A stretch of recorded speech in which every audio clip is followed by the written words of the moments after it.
Hello पढ़ाकू दोस्तों, तो कक्षा 12 में आपने भी अपना कदम रख ही दिया, और जब रख ही दिया तो आज की इस वीडियो को देख लो नया। तो आज हम बहुत ही गजब का पाठ पढ़ने वाले हैं जिसका नाम है गांधी, नेहरू और यासिर अराफात। अब ये पाठ का नाम कम और आदमी का नाम ज्यादा लग रहा है ना? yes. तो आइए देखते हैं इस चैप्टर के अंदर मामला आखिरकार क्या है। लेकिन उससे पहले एक रिक्वेस्ट है।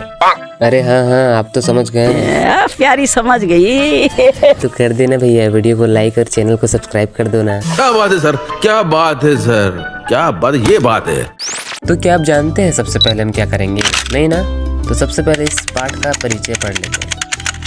भीष्म साहनी द्वारा रचित संस्मरण गांधी, नेहरू और यासिर अराफात। उनकी आत्मकथा आज के अतीत का एक अंश है। सेवाग्राम में गांधी जी, कश्मीर में जवाहरलाल नेहरू और फिलिस्तीन में यासिर अराफात के साथ बिताए समय का सरस एवं प्रभावी वर्णन किया गया है। देशभक्ति तथा अंतर्राष्ट्रीय मैत्री जैसे मुद्दे भी पाठक के समक्ष रखे हैं। अब चलिए पहले जान लेते हैं गांधी जी के बारे में। लेखक सन 1938 नहीं 1938, क्योंकि हम हिंदी का क्लास कर रहे हैं। वैसे आप समझदार हो, दोनों समझते हो। चलिए कोई नहीं, आगे बढ़ते हैं। तो लेखक सन 1938 में सेवाग्राम गया था। उसी समय लेखक के भाई बलराज साहनी सेवाग्राम में रहते थे। लेखक उनके पास कुछ दिनों के लिए रहने के लिए गए थे। लेखक के भाई ने उसे बताया कि गांधी जी प्रातः भ्रमण के लिए प्रतिदिन उसके क्वार्टर के सामने से जाते हैं। तो चलिए, गांधी जी तो क्वार्टर के सामने से जाते ही थे, लेकिन आपको नहीं जाना। आपको क्या करना है कि आपको कमेंट में बताना है कि लेखक के भाई का नाम क्या था।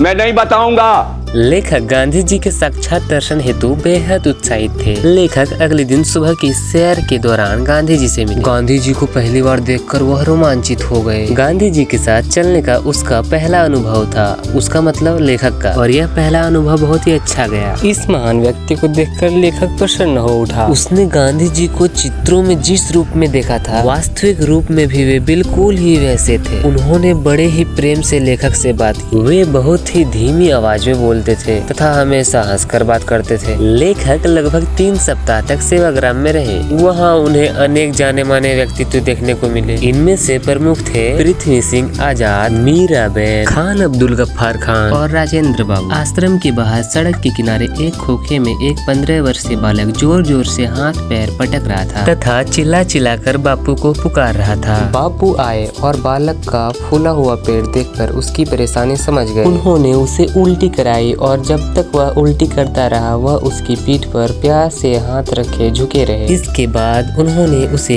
खोखे में लेटने को कहा। तो बस इस पाठ में हम गांधी जी के बारे में इतना ही पढ़ेंगे। उसके बाद हम पढ़ लेते हैं नेहरू जी के बारे में। नेहरू जी कश्मीर यात्रा पर आए थे। वहाँ उनका भव्य स्वागत हुआ। शेख अब्दुल्ला के नेतृत्व में झेलम नदी में शहर के एक सिरे से दूसरे सिरे तक नावों में उनकी शोभा यात्रा निकाली गई। लेखक पंडित जी की देखभाल में अपने फुफेरे भाई का सहायक था। नेहरू जी का कमरा ऊपर वाली मंजिल पर था। लेखक नीचे आकर समाचार पत्र देखने लगा। उसने निर्णय किया कि जब तक नेहरू जी स्वयं समाचार पत्र नहीं मांगेंगे, वह समाचार पत्र पढ़ता ही रहेगा। नेहरू जी कुछ देर चुपचाप खड़े रहे, फिर धीरे से बोले, आपने देख लिया हो तो क्या मैं भी एक नजर देख सकता हूँ? यह सुनकर लेखक शर्मिंदा हो गया और उसने तुरंत वह समाचार पत्र नेहरू जी को दे दिया। तो बस इस पाठ में हमें नेहरू जी के बारे में इतना ही पढ़ना था। अब हम पढ़ लेते हैं यासिर अराफात के बारे में। उन दिनों लेखक अफ्रो एशियाई लेखक संघ में कार्यकारी महामंत्री के पद पर कार्यरत था। ट्यूनिसिया की राजधानी ट्यूनिस में लेखक संघ के सम्मेलन में भाग लेने गया हुआ था।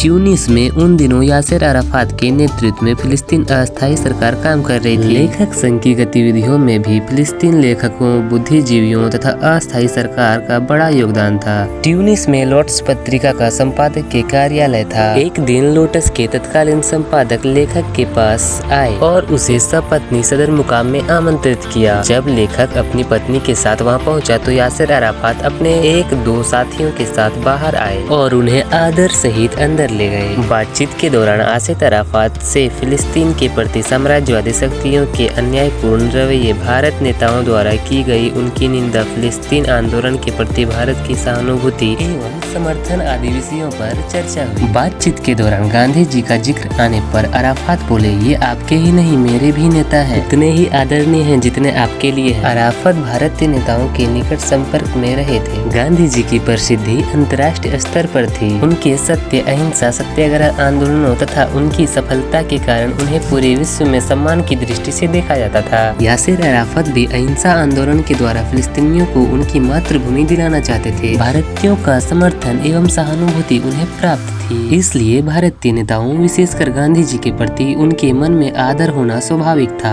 यासिर अराफत ने लेखक का बड़ा अतिथि सत्कार किया। वे लेखक को स्वयं फल छील कर खिला रहे थे।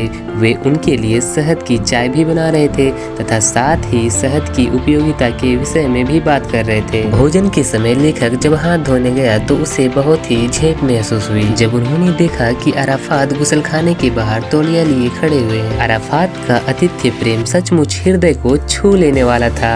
तो बस ये हमारा प्यारा सा चैप्टर यहाँ पे हो जाता है इसका। मैं गाली नहीं दे सकता, गाली। तो अगर आपको हमारा ये प्यारा सा वीडियो हल्का सा भी अच्छा लगे तो वीडियो को लाइक करके चैनल को सब्सक्राइब करना ना भूलें, क्योंकि अगर आप मेरे चैनल को सब्सक्राइब नहीं करेंगे तो आपको मेरा वीडियो का नोटिफिकेशन नहीं मिलेगा। तो ठीक है, बाय बाय। अपने पढ़ाई और स्वास्थ्य दोनों का ही ख्याल रखें और जिस चैप्टर की वीडियो चाहिए उस चैप्टर का नाम कमेंट बॉक्स में कमेंट जरूर कर दें।